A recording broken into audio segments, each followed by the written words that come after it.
Selamat datang di Gelap Terang Project. Sore ini kita bareng sama salah satu sesepuh Twitter. Kalau anak Twitter pasti tahu lah. Selamat datang Mbak Mahayu. Halo. Di Twitternya RR Mahayu DW. RR Mahayu KD. Oh KD. Boleh kenalan dulu deh. Halo, saya Ayu. Saya main Twitter dari 2009. Dari zaman gue kuliah. Iya, dari sebelum kuliah. Aktivitas sekarang ngapain Mbak? Sekarang karena lagi lockdown jadi nggak ngapa-ngapain. Lagi ini sih, sibuk ini. Prepare buat launching single, jadi penyanyi. Lagu. Iya. Oke. Oh ya selain beliau ini aktivis kretek, perempuan kretek. Selain itu dia baca puisi, nulis buku, ya sama tadi nulis puisi sama tadi dia lagi bikin album, mau jadi penyanyi. Bisa ini dong, sekalian bukunya ditunjukin apa gitu. Ini buku pertama saya. Kumpulan puisi. Ini belum launching ya. Gara-gara corona jadi belum launching. Ini kumpulan puisi lah, intinya sebenarnya percintaan biasa, cuman backgroundnya tentang wayang. Oke. Nanti link pembeliannya bisa ada di bio kita. Siap. Oke, aku manggilnya Ayu aja ya. Siap. Kalau Mbak kaku gitu. Mulai ngerokok kapan yuk? SMA kelas 2 kalau nggak salah. SMA kelas 2 ya. Ngumpet-ngumpet tuh? Iya iyalah, awalnya perempuan, apalagi cowok aja ngumpet-ngumpet, apalagi perempuan ya kan. Ya awalnya tuh iseng sih, jujur iseng. Jadi sama teman-teman SMA pulang sekolah, terus nyobain yuk gitu kan, satu geng gitu. Yo alay sih, neta alay. SMA di Solo ya? SMA di Solo. Oke. Terus kita di food court mall, anjir, food court mall. Solo Grand Mall. Jadi kita awalnya tuh nyoba-nyoba, terus dari berlima, itu yang lanjut tuh bertiga, sekarang cuma berdua. Kemarin temen saya, sahabat dekat saya tuh juga masih ngerokok, terus sekarang dia udah enggak. Oke. Tuh. Ya awalnya dari situ. Iseng ya? Awalnya ya iseng, biasa lah. Tapi udah bisa ngerasain enaknya gitu. Enak, jadi pas pertama kali nyoba tuh, jadi dari berlima itu, kan pada batuk-batuk tuh, yang nggak batuk tuh cuma aku. Ternyata enak juga gitu kan, jadinya ya udah lanjut. Rokok apa tuh pertama di? Wah lupa ya, apa ya kalau nggak salah tuh ini loh. Yang rokok kecil itu loh, yang murah. Apa sih? Masih ada nggak sih rokoknya? Masih sih. Iya, apa sih itu pertama kali. Itu pertama kali. Terus kuliah di Jogja ya? Anak UGM nih. Anak UGM, terus Sastra Jawa mana nih? Terus mulai aktif bareng teman-teman komunitas kretek itu tahun berapa terus? Sekitar 2015. Jadi awalnya tuh ikut wisata kretek, terus habis itu jadi sering ikut diajakin gitu loh, ayo yuk ikut, ya udah gitu. Oke, sekalian sih. Aku dapat istri pas di acara kretek. Asik. Jadi makanya harus sering-sering harus ikut ngerokok. acara komunitas kretek biar dapat jodoh. Nah, walaupun saya bertahun-tahun juga nggak dapat jodoh dari komunitas kretek. Korek dulu, Mas. Korek dong. Oh. Oke, di sini memang seksi ribut. Bisa berinteraksi. Kalau di Komtek sendiri biasanya apa sih agendanya, kegiatannya gitu? Kalau agendanya tuh ya kalau agenda tahunan pasti karena acara ulang tahun kretek kayak gitu-gitu. Terus biasanya kita ada aksi kan, jadi tahu sendiri lah gimana di jalan gitu kan. Gitu-gitu sih maksudnya. Apalagi kalau yang sekarang itu jadi kita lebih konsen FCTC itu loh, penolakan terhadap FCTC. Kita lebih konsen ke situ sekarang. Biar kita bisa ngerokok kretek. Ya maksudnya yang kayak di komunitas lain kayak komunitas mobil, komunitas motor itu kan mereka sering kopdar gitu, weekend pasti kopdar. Kalau di Komtek ini? Kalau di Komtek itu mungkin kalau teman-teman banyak sih, cuma saya jarang ikut Sering juga kalau lagi kumpul-kumpul asik gitu, podcastan juga gitu. Karena kan kemarin sempat di Jogja sempat sekiranya pindah cuma di Jakarta kan. Iya. Gitu. Jadi yang di Jogja tuh baru tahun 2019 kemarin ada lagi. Jadi dan itu jauh banget. Di daerah di utara ya? Iya, utara. Saya sebagai anak selatan tuh kalau kita aku anak selatan juga. Ngalu-alu gitu tuh kayak aduh. Gitu sih. Terus kretek sebagai pusaka budaya. Itu kan maksudnya yang selama ini teman-teman suarakan kan. Ini kretek ini budaya nih gitu. Itu kayak gimana sih? Kalau buat saya pribadi ya. Dari awal mula ditemukannya rokok kretek tuh pertama kali emang di Indonesia kan. Karena dia campuran tembakau dan cengkeh. Awalnya sebagai obat asma, sebagai obat batuk. Terus akhirnya karena enak ya kan, jadi dikonsumsi banyak orang gitu. Makanya kalau ada gebar-gebor rokok kretek harus budaya merokok tuh harus diminimalisir. Itu kalau saya nggak setuju sih. Gimana ya? Sekarang sajen-sajen di hampir semua budaya di Indonesia itu pasti ada rokok, ya nggak? Ya kan? Kita lagi tahlilan nih, kumpul-kumpul di gelas gitu ada rokok. Terus di sajennya pun ada rokok. Jadi ya buat saya tuh kretek itu tuh budaya. Dan memang kayaknya kalau aku ngerasain kretek rokok ya, aku belum bisa bedain rokok sama kretek. Bedanya di mana? Nah, kretek itu adalah tembakau dan cengkeh. Jadi mau dia ada filternya, mau ada rasanya, mau dia mentol, itu adalah rokok kretek kalau dia ada cengkehnya. Mau dia SKM, sigaret kretek mesin, ada juga yang SKT, sigaret kretek tangan. Kalau kretek ya kretek. Tapi kalau rokok putih itu cuma tembakau. Salah satu kenapa orang zaman dulu, maksudnya zaman kolonial orang Belanda kesini tuh ada nggak sih salah satunya untuk komoditas kretek ini? Cengkeh kan? Oke. Cuman di sana belum dulu jadi kretek ya? Oke. Setahu saya belum. Jadi cuman mereka memang ngambil salah satu rempah-rempahnya kan cengkeh itu. Karena aku sempat baca di salah satu buku itu Kiai Haji Agus Salim ngerokok kan, walaupun dia itu yang terkenal banget itu kan namanya. Dia itu kan sebagai sosok agamis kan, sosok pemimpin yang agamis, tokoh gitu kan. Biasanya kalau ngerokok, ini kok tokoh ngerokok gitu kan. Sementara dia sendiri ngerokok. Dan waktu ada konferensi di Belanda kalau nggak salah, ada orang sana yang rokok ini apa ini yang kamu isep, enak sekali gitu kan. Dia jawab, kalau nggak salah dia jawabnya, ya ini yang bikin negara Anda menjajah Indonesia. Gitu. Ya, dan sekarang tuh mungkin menyempit ya karena orang-orang zaman sekarang tuh mikirnya rokok kretek adalah rokok yang non filter. Dianggapnya itu kretek. Padahal yang namanya rokok kretek itu semua yang mengandung cengkeh itu adalah kretek gitu. Harus digarisbawahi. Mesti kan kalau semuanya aku lagi ngerokok pakai filter nih, kok kamu katanya ini nggak ngerokok kretek, loh ini kretek, jangan salah, ini cengkeh. Setiap gitu. yang ada cengkehnya berarti kretek gitu kan? Iya, jangan salah. Kadang banyak yang salah di situ gitu. Dianggapnya rokok putih padahal bukan. Terus sekarang nih kan rokok naik terus ya? Harganya? Iya kan? Pemerintah butuh duit. Rokok naik terus. Iya, rokok naik terus. Itulah. Betul. Tapi kita disalah-salahin terus nih sama pemerintah ini, ngomong rokok gini-gini itu.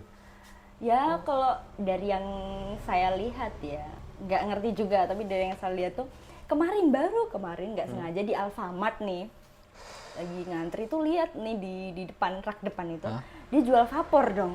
Oh ya? Iya, nggak tahu itu vapor atau apa, pokoknya apa namanya istilahnya? Vapor yang kecil alternatif itu? Alternatif perokok dewasa. Okay. Untuk 18 plus, nomor 1 di Amerika Serikat kan tae. Maksudnya ngapain gitu ngilangin kretek? Dia kan udah jelas gitu loh. Kalau intinya tuh cuma mau masukin barang asing keluar, masuk ke sini gitu loh. Yeah.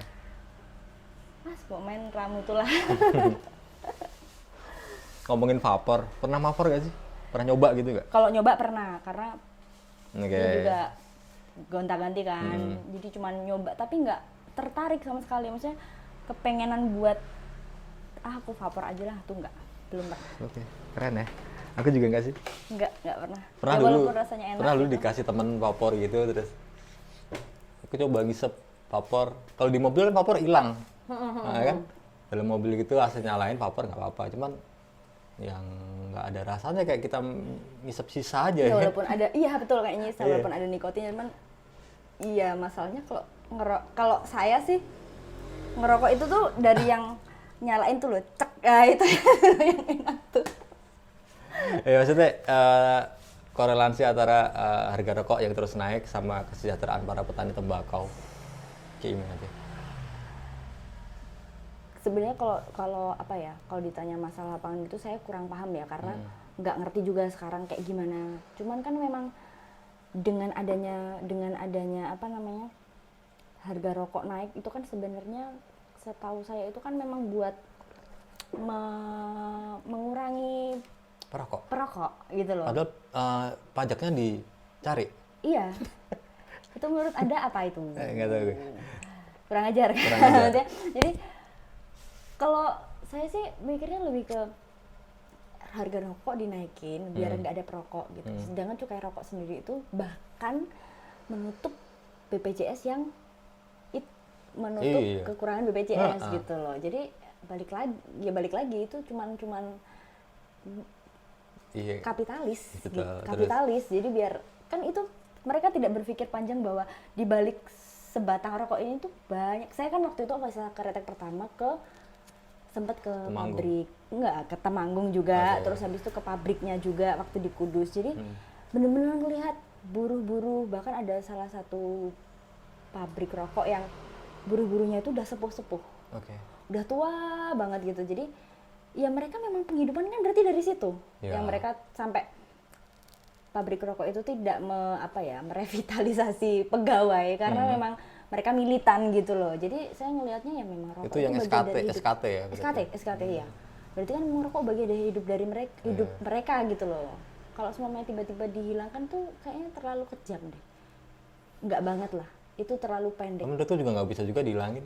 Nggak bisa, nggak Karena boleh. ya aku sendiri sih ini rokok naik berapa kali juga aku masih beli. Bodoh amat kan, Iya. iya kan.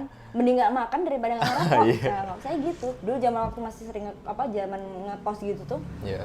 sampai beli ini baku buat dilinting Oke. daripada aku nggak ngerokok. Jadi aku mending nggak makan daripada nggak ngerokok. Kasarannya gitu sih. Oke. Kupikir semua perokok begitu. Ya nggak? Iya kan? Terus ini sih ya, ya harga rokok naik, otomatis pendapatan negara naik dari cukai. Cuman fasilitas untuk perokok gimana? Itu yang sering saya gembur-gemburin di Twitter. Berkali-kali saya kan sering nggak traveling juga sih, jalan-jalan kemana gitu. Kalau traveling kok sombong banget.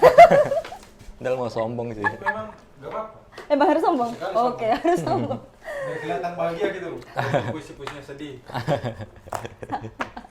Jadi jalan-jalan di beberapa kota gitu tuh, setiap kali ke stasiun ataupun ke bandara, mereka tuh ruang merokoknya tuh, iya ampun tuh Memprihatinkan ya.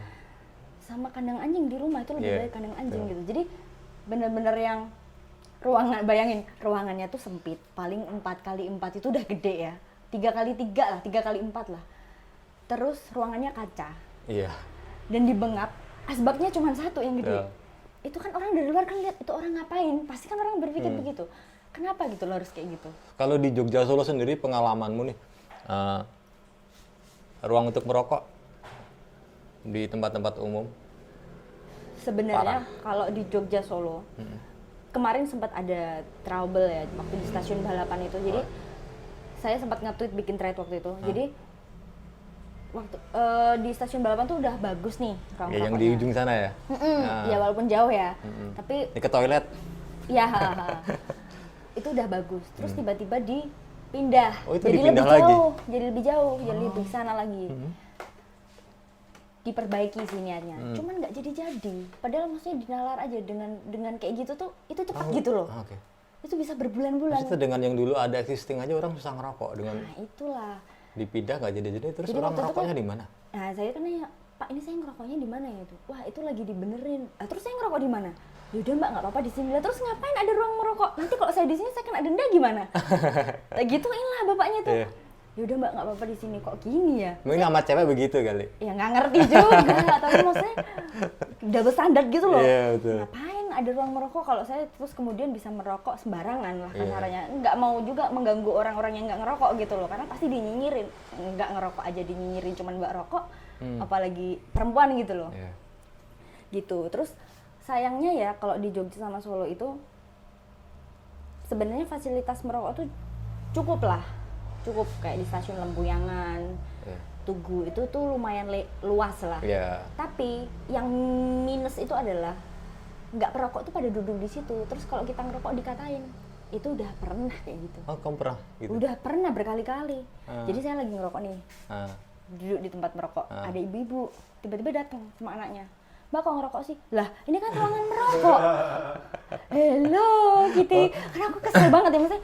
Loh Bu ini ruangan merokok Bu, saya kan mau merokok di sini makanya yang nggak merokok di sana gitu. Itu kalau sempat ramai viral tuh pasti. Dulu sayangnya nggak ada yang video ini ya. Maksudnya dulu kan kayaknya pernah juga ada yang sempat ramai di media juga. Yang kasus di Jeko ya. Yang ada orang rokok di ruangan merokok di Jeko, terus ada ibu masuk. Terus marah-marah. Padahal dia yang salah. Apa maunya? Maksudnya ujung-ujungnya kalau naik ke media mainstream, perokok juga yang kena gitu loh. Padahal kan saya kemana-mana tuh bawa asbak portable nih. Oh ya? Sayangnya lagi nggak bawa. Okay. Biasanya bawa asbak portable. Jadi kalau semuanya nggak ada, saya kan gini ya, ngerokok tuh juga lihat-lihat. Jadi kanan kiri ada anak kecil enggak, terus kira-kira orangnya, ya terus sampai ngelihat ini orangnya kira-kira sensitif nggak ya kalau aku ngerokok, sampai segitunya gitu. Karena kan takut, saya perempuan gitu loh, lebih ke situnya. Kalau cowok kan mungkin lebih bodo amat. Kalau perempuan kan stigmanya buruk banget gitu kan. Kayak rokok itu punya jenis kelamin gitu. Kalau rokok nggak ada jenis kelamin. Ada. Itulah, terus makanya jadi harus ngeliat banget gitu. Sampai akhirnya itu sering berkali-kali dikatain, Mbak kok ngerokok sih? Lah ini kan ruang merokok, itu sering banget. Dan saya selalu jawab, ini ruang khusus merokok Bu, Ibu yang jangan di sini. Iya. Gak salah kan? Iya. Cuman sekarang di mall-mall mulai nggak ada tempat merokok. Dulu di Amplas ada kan di atas tuh. Sekarang nggak ada. Saya dulu di kedai-kedai kopi, di tempat-tempat makan gitu, biasanya ada lah, walaupun kecil, cuman bisa lah kita ngerokok. Sekarang sama sekali nggak ada. Kalau kayak di Amplas tuh paling di Starbucks. Di outdoornya juga. Di outdoornya, iya di outdoornya. Kalau di mana tuh Galeria, dulu di Excelso bisa, tapi sekarang nggak ngerti ya. Kayaknya harusnya sih masih bisa. Dulu juga di dalam ruangan gitu bisa. Tapi memang sekarang kan dibatasi kan undang-undang itu, jadi ruang merokok itu memang dibatasi. Di Malioboro aja nggak boleh. Padahal merokok ini juga dilindungi undang-undang ya kan. Cuman mereka bikin undang-undang, dia nggak siap gitu fasilitasnya gitu kan. Ya, kayak kambing sapi perah aja gitu. Nggak konsekuen. Pemerintah itu melarang orang merokok sembarangan. Tapi wadah buat perokok itu kurang. Ya bayangin aja contohnya kalau semuanya kayak di Malioboro nih, kita dilarang merokok. Ya kan? Terbuka kok. Lah ya tapi kan kita dilarang merokok. Terus kita mau ngerokok di mana? Ya bayangin tukang beca, terus orang-orang jualan di sana yang biasanya ngerokok terus nggak ngerokok, terus mau ngerokok di mana? Dianggap kayak kesannya tuh merokok tuh kriminal gitu loh. Iya.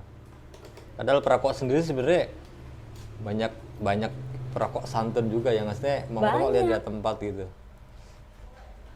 Kalau sebagai perempuan, ya kayak tadi perempuan ngerokoknya orang lihat negatif. Kamu ada pengalaman tersendiri nggak tentang stigma negatif perokok perempuan gitu? Banyak lah.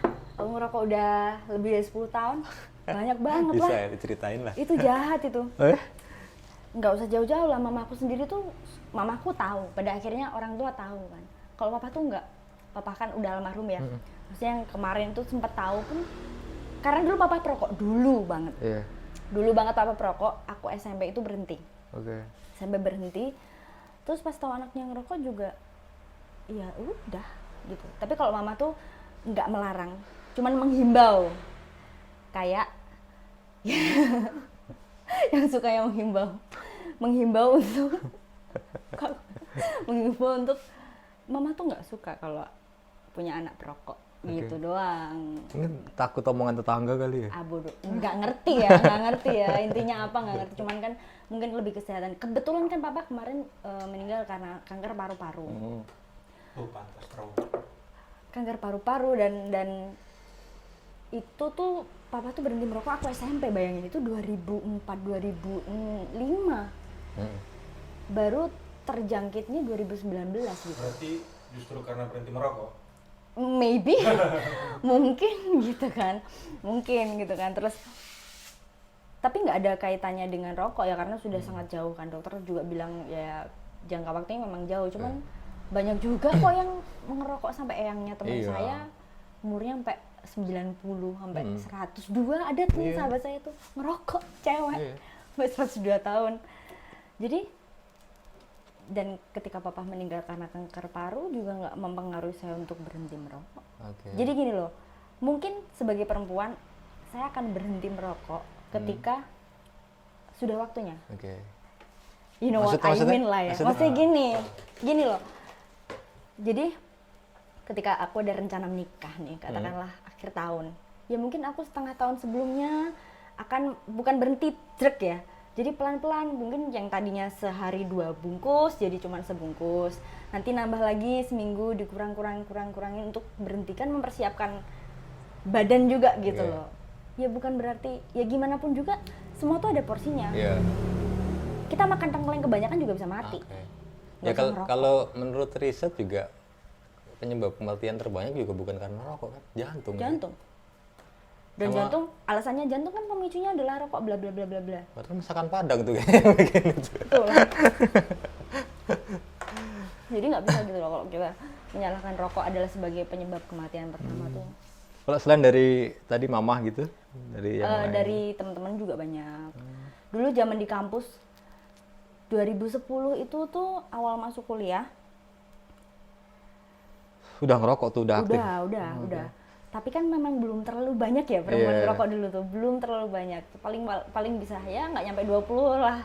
Yang nongkrong di Bonbin tuh perempuan yang ngerokok tuh bisa dihitung jari lah. Bonbin di sastra kan? Oh, Bonbin namanya. Bonbin sastra. Apa kantinnya sastra itu? Kantin legend itu. Jadi yang ngerokok tuh paling bisa dihitung jari. Jadi ya gitu, maksudnya kita ya santai aja. Tapi ada temen waktu saat itu tuh ada temen yang, kok kamu ngerokok sih? Emang kenapa? Gitu. Kan kamu cewek. Emang rokok berjenis kelamin. Begitulah. Emang rokok berjenis kelamin. Emang cuma cowok yang boleh ngerokok. Terus perempuan nggak boleh. Terus perempuan bolehnya ngapa? Gitu kan. Nggak, kalau aku sih ya pas ya sampai sekarang sih aku suka sih lihat cewek yang ngerokok gitu. Artinya dari zaman gue juga pengen punya cewek yang ngerokok. Itu nggak pernah kesampaian. Sebenarnya gini ya, jadi saking buruknya stigma perempuan perokok, aku tuh sampai nggak habis pikirin, sampai kehabisan akal. Jadi satu-satunya cara yang bisa aku lakuin adalah aku membuat karya, aku punya sesuatu yang bisa orang lain lihat bahwa perempuan perokok tuh nggak selamanya jelek gitu. Banyak loh perempuan perokok tuh yang punya karya, banyak perempuan perokok tuh yang pinter. Bu Susi, hello, dia jadi menteri gitu loh ya kan. Nggak semuanya tuh buruk gitu loh, cuman karena stigma yang padahal zaman dulu kan perempuan rokok biasa aja kan. Bahkan iklan rokok aja Lia Waroka loh. Ngerokok Lia Waroka ada tuh di YouTube. Biasa aja. Tapi sekarang entah sejak kapan aku nggak ngerti jadi begitu. Terus ya nggak ada kan kriminalitas yang disebabkan oleh rokok. Nggak ada. Cuman beberapa orang bilang, aku lupa siapa yang bilang, pokoknya ada yang aku pernah denger. Ya kan merokok tuh awal, nanti dari rokok kita ke narkoba. Ya itu tergantung orangnya lah. Misalnya kita apa hubungannya rokok dengan narkoba? Kalau kamu bilang merokok itu memicu narkoba, merokok itu memicu minuman keras. Aku punya temen ya, temenku anak band sampai sekarang, dia nggak ngerokok nggak minum. Ya nggak masalah, dia kumpul sama orang minum, dia kumpul sama orang rokok, dia juga nggak kenapa-kenapa. Itu tergantung orangnya, kita jangan nyalain. Ya itu mental kamu yang sampai kamu kena jadi pemakai gitu loh. Tapi kalau ganja enak sih. BNN ntar datang. Ya bukan narkoba sebenarnya itu juga.